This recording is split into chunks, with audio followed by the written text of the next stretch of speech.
일하기 싫다. 챗GPT로 원로하는 방법? 원로하는 방법보다는 그냥 일을 해. 챗GPT 너 T발 C야?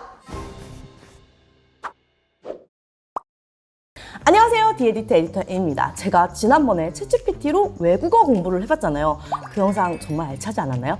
영상 마지막에 제가 다음번에는 챗GPT로 업무 효율을 높이는 법을 알려드리겠다고 약속을 했었는데요. 그래서 빠르게 준비했습니다. 9 to 6 일하는 직장인들이 어떻게 하면 한 달에 $20를 뽕 뽑으면서도 업무 효율을 높일 수 있는지, 오늘 영상 보면 이렇게까지 해주면 야근 안 해도 되겠는데? 이런 생각 들면서 당장 따라하고 싶어질걸요? 직장인을 위한 챗GPT 실전편, 지금부터 시작합니다. 제가 써보니까 챗GPT가 가장 유용할 때는 내가 하나하나 들여다보기엔 양이 너무 많고 혹은 복잡한 자료나 글을 얘가 나 대신 습득하게 한 다음 나는 그냥 중요한 부분만 슉 하고 빨아먹을 때더라고요. 여러분, 제가 시연을 위해서 에디터 B한테 2개의 논문을 받아왔거든요. 하나는 썸 타기와 어장 관리에 대한 철학적 고찰이라는 109페이지짜리 논문이고, 다른 하나는 친구에서 연인으로 발전하는 경로라는 영어 논문인데요. 얘는 왜 이렇게 이상한 것만 갖고 있는지 저는 모르겠어요. 아무튼 이 2개의 논문이 과연 어떤 내용인지 한번 챗GPT한테 시켜봅시다. 일단 유료인 챗GPT 플러스를 쓰면 채팅창에 이렇게 바로 PDF 파일을 넣을 수 있거든요. 일단 영어로 된 논문을 넣고, 그리고 번역하고 요약해줘 라고 치면 순식간에 번역부터 요약까지 한 번에 할 수 있습니다. 이 논문은 친구에서 연인으로 발전하는 방식이 아주 흔하다는 걸 보여주는 논문이네요. 그럼 이번에는 109페이지짜리 썸타기 논문도 요약을 해볼까요? 일단 파일을 넣고, 그리고 요약해줘라고 쳐볼게요.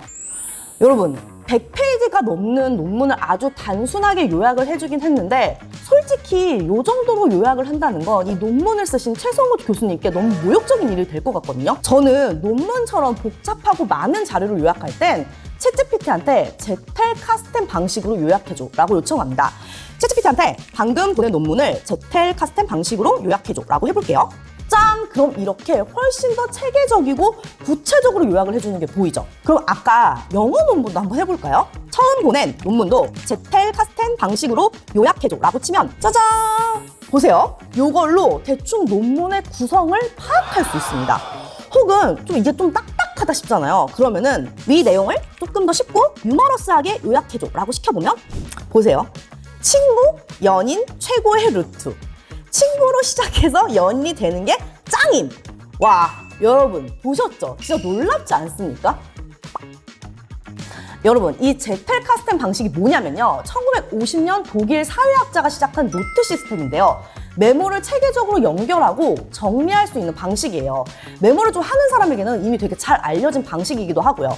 사실 이 제텔 카스텐 메모 방식이 어떤 건지도 저 챗GPT한테 물어봤거든요. 어떻게 정리해야 되는지 알려달라고 했어요. 이렇게 어려운 내용을 한두 문장으로 정리해달라고 할 때도 굉장히 유용하더라고요. 근데 여러분, 솔직해져 보자고. 우리 막 평소에 일하면서 막 논문 찾고 이러는 일 자주 있는 거 아니잖아요. 사실 저도 안 그러거든요. 그럼 저는 챗GPT로 요약하는 걸 주로 언제 쓰냐고요? 사실 저는 회의록을 정리할 때 되게 많이 쓰거든요. 이게 저희가 얼마 전에 디에디터 웹사이트 리뉴얼하면서 작성했던 회의록인데요. 사실 회의란 게 뭐 안건에 맞춰서 이렇게 딱딱딱 진행되는 것도 아니고 1시간 정도 회의를 하다 보면 정말 장황해지잖아요. 회의가 끝나면 저는 이 내용을 싹 긁어서 챗GPT한테 정리 요약을 해달라고 하는 거예요. 그럼 정말 너무 찰떡같이 정리를 잘해주거든요. 그리고 이 요약된 내용을 위쪽에 적어두면 나중에 회의 내용을 찾아야 할 때 요것만 이렇게 슉 훑어보면 대충 이날 어떤 회의를 했는지 감이 오니까 다음 회의를 준비할 때 너무 편하더라고요. 여러분, 회사 다니다 보면 이 공식적인 문구를 작성해야 하는 일이 꼭 있잖아요. 그럴 때 챗GPT를 활용하시면 굉장히 유용합니다. 예를 들어 주문 지연에 대한 사과를 하는 문구나 혹은 세일 안내 같은 문구를 작성해야 한다고 생각해보세요. 이런 글들이 화려한 글솜씨가 필요한 건 아니지만 또 막상 쓰려고 하잖아? 그럼 어디서부터 어떻게 시작하는지 약간 감이 안 와서 시간이 굉장히 잡아먹는 일이거든요. 그럴 때 챗GPT한테 시키면 진짜 10초 안에 써줍니다. 보세요. 일단 배송 지연에 대한 사과문을 작성해봅시다. 너는 의류 쇼핑몰 CS 담당자야. 스트라이프 티셔츠의 배송이 5일 정도 늦어질 것 같다는 공지문을 작성해줘. 말투는 너무 딱딱하지 않게 진심으로 죄송하다는 내용도 담아줘. 이렇게 하면은 짠! 어때요? 여러분 정말 빠르게 작성을 해주셔. 이게 뭐 최대한 빠르게 준비하겠다는 말이나 고객센터로 연락하라는 멘트까지 배송 지연 사과문에서 있어야 될 건 다 있습니다. 자, 이제 그러면은 다음번에는 80% 세일한다는 공지를 한번 작성을 해볼게요. 8월 디에디트 여름 맞이 세일 이벤트 공지를 작성. 자, 여러분 보세요. 뭐 세상에 재고가 한정되어 있던 시키지도 않는 홈쇼핑 같은 멘트도 알아서 넣어주고요. 좀 너무 딱딱한 것 같거든요. 그래서 이모지를 넣고 말투를 더 친근하게 작성. 이렇게 한번 시켜볼게요. 아니 진짜 약간 사람이 쓴 것처럼 이모지도 아주 적절하게 잘 썼어요. 이거 좀 놀랍지 않습니까? 나 하나만 더 해볼게. 우리가 마지막으로 사내 워크샵을 해서 전사 공지를 해야 한다고 가정해 볼게요. 뭐 디에디트 사내 워크샵 안내 일정은 2024년 8월 28일부터 8월 30일까지 이렇게 공지해야 할 내용만 간단하게 정리해서 작성해 달라고 하면 알아서 이렇게 괜찮은 걸로 작성을 해주니까 진짜 너무 편하더라고요. 이 쓸데없이 나의 시간을 잡아먹는 일을 정말 빠르게 해치울 수 있는 방법입니다.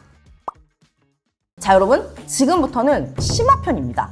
제가 챗GPT한테 자료를 주고 인스타그램 포스팅 문구나 혹은 블로그 글처럼 이 콘텐츠를 만들어 달라고 할 때 어떻게 하면 되는지를 한번 알려드려 볼게요. 일단 내가 어떤 콘텐츠를 만들 건지 얘한테 목적을 주는 게 중요합니다. 그리고 챗GPT가 인스타그램 포스팅을 만드는 담당자라는 설정도 해야 돼요. 그리고 포스팅 목적과 이 구체적인 가이드를 잘 전달해야 얘가 찰떡같이 알아듣거든요. 제가 한번 스크립트를 써볼게요. 너는 인스타그램 콘텐츠를 제작하는 마케터야. 인스타그램 팔로워들에게 흥미로운 소식을 쉽고 재미있게 전달해야 해. 200자 본문에 한 줄 띄고 본문에 맞는 해시태그 10개를 노출 알고리즘과 SEO를 고려해서 넣어줘. 자, 여러분 보시면은 이제 이 창에 있는 챗GPT는 콘텐츠 마케터예요.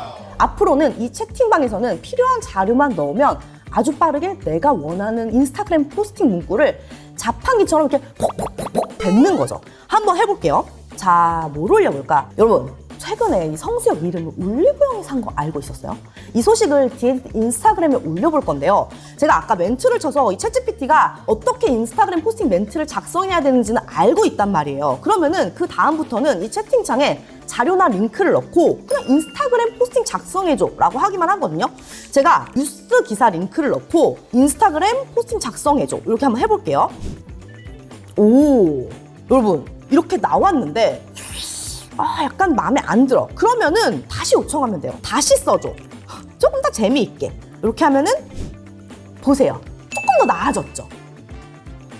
하나 더 해볼까요? 여러분 여기 채팅창에 뭐 PDF 자료나 워드 파일로 바로바로 넣을 수도 있거든요. 최근에 그 청담에 바샤 플래그십 스토어가 오픈을 했더라고요. 권PD도 오늘 아침에 거기 막 출근하는데 사람들이 막 줄 엄청 서 있다고 하는데 제가 그걸 한번 인스타그램 포스팅 멘트로 작성을 해볼게요. 이거 PDF 파일을 넣고 인스타그램 포스팅 멘트 작성 이렇게 해주고 자 이게 작성을 해줬죠. 나쁘지 않아. 근데 내용이 좀 부족한 것 같아서 여기에 제가 좀 추가를 해보면 특별 메뉴에 대한 설명 추가, 공간에 대한 정보도 좀 추가해줘 라고 해볼게요. 그러면은 이렇게 얘가 보완을 해서 가져다 줍니다. 여러분 만약에 블로그 포스팅을 작성해야 한다거나 뭐 간단한 글을 작성해야 할 때도 이 스크립트를 응용을 한다면 충분히 괜찮은 콘텐츠를 작성할 수 있겠죠. 근데 여러분 꼭 여기서 주의하셔야 될 게 있어요. 챗GPT가 만능은 아니라는 사실이에요. 막상 써오면 어딘가 어색할 때도 많아서 결국 제가 하나하나 수정을 해야 될 때도 많았고요. 제일 중요한 거 얘는 내가 준 자료만으로 쓰는 거기 때문에 작성한 글을 꼭꼭꼭 팩트 체크를 하는 게 정말 중요합니다. 근데 그런 경우 있잖아요. 예를 들면 무슨 글을 써야 되는데 하얀 페이지에서 어디서부터 어떻게 글을 시작해야 될지 모르겠을 때 어떤 이 챗GPT가 가이드가 되어줄 수 있고 조금 더 좋은 컨텐츠를 작성하기 위한 일종의 도움, 조력자가 되어줄 수 있다는 거죠. 자, 여러분 만약에 상사가 복잡한 데이터를 이렇게 주면서 이거 분석해오고 이를 바탕으로 내년도 매출 전략 같은 걸 짜오라고 시켰다고 가정을 해보자고요. 듣기만 해도 짜증나죠.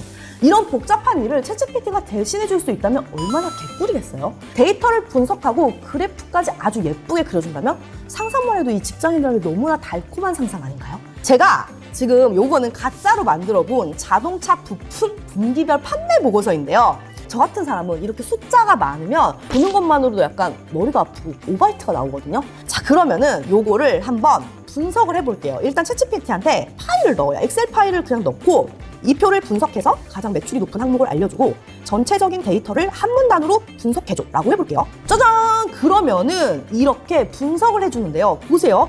가장 높은 매출을 보이는 건 프레임이고 프레임이 뭐 전체 매출과 평균 매출액까지 뭐 이렇게 아주 잘 정리를 해주는 게 보이죠. 자, 그럼 이제 이 표를 그래프로 그려달라고 해볼 건데요.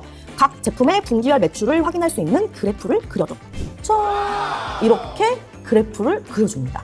크게 확대를 해주고요. 이게 한글의 경우에는 이 버그인지 아니면 지원을 아직 안 해서인지 좀 깨질 때가 있더라고요. 이럴 때는 오른쪽에 작대기가 그려진 화살표를 눌러주면 이렇게 흐름을 보일 수 있는데요. 자, 그리고 각 항목마다 컬러도 바꿀 수 있습니다. 근데 지금은 약간 항목이 저는 너무 많아서 오히려 잘 안 보이거든요. 그러니까 매출이 높은 5개 항목만 그래프로 그려줘 라고 해볼게요. 짠! 이렇게 매출이 제일 높은 5개 항목만으로 그래프를 알아서 그려줍니다. 아니면 딴 걸 해볼까? 항목당 분기별 매출을 확인할 수 있도록 이번엔 막대 그래프로 그려볼게. 막대 그래프로 그려줘 라고 하면 짠! 이렇게 그래프 모양을 바꿔줄 수도 있다는 거죠. 오, 이렇게 하니까 항목당 분기별 매출이 굉장히 잘 보이죠? 챗GPT가 좋은 게 그냥 내가 이렇게 말로 시킬 수 있다는 게 저는 너무 편하고 재밌더라고요. 그리고 여러분, 다운로드 아이콘을 통해서 해당 그래프를 이미지로 저장할 수도 있는데요. 보세요. 이미지 파일명도 알아서 뭐 제가 따로 할 필요 없어요. 아주 찰떡같이 이렇게 지정을 해주더라고요. 심지어 이 이미지는 뒤가 투명한 PNG 파일이라 이대로 바로 PPT에 넣고 활용할 수도 있습니다. 자, 여러분, 지금까지 뭐 챗GPT한테 표를 넣었더니 뭐 그림도 그려주고 얘도 분석까지 해준다는 거 충분히 알았으니까 이제 이런 걸 시켜보자고. 표에 있는 내용을 바탕으로 매출 전략을 세워달라고 하는 거야. 해볼게요. 표를 분석해서 매년 매출 전략을 세워줘라고 쭉 해봤더니 보세요. 사실 뭐 그렇게 인사이트 있는 말이라기보다는 굉장히 뻔한 말이고 전문가만큼의 인사이트를 주는 건 당연히 아닙니다. 그래도 여러분이 만약에 상사가 엑셀 파일 하나 던져주세요. 혜미님 분석해오고 매출 전략 짜오세요 라고 했을 때 어디서부터 어떻게 시작할지 막막할 때 어떤 가이드가 되어줄 정도는 되지 않겠습니까? 네, 여러분, 오늘은 이렇게 실전 적용, 챗GPT를 활용해 업무 효율을 높일 수 있는 구체적인 방법을 정리해봤는데요. 어때요? 여기까지 보니까 나도 당장 챗GPT 쓰면 엄청나게 빠르게 일 처리 가능할 것 같다는 생각이 막 들지 않나요? 하지만 여러분 아시죠? 챗GPT가 만능은 아니라는 거. 오류가 나는 일이 되게 많기도 하고 가끔은 전혀 상상하지도 못한 엉뚱한 결과를 가져오기도 하거든요. 그러니까 여러분, 업무를 챗GPT로 대체하는 건 솔직히 불가능하고요. 하고 나면 꼭 검수가 필요하다는 거 꼭 기억하셔야 돼요. 챗GPT는 분명 효율적인 업무 도구긴 하지만 인간을 완전히 대체할 수 없고 우리가 일을 더 잘할 수 있도록 도와주는 아주 똑똑한 비서라는 게 저의 결론이었습니다. 그럼 여러분, 챗GPT 반응이 좋으면 또다시 돌아오겠습니다. 이 영상이 도움이 돼서 여러분이 모두 칼퇴하는 날이 왔으면 좋겠어요. 저도 그러고 싶거든요. 그럼 안녕.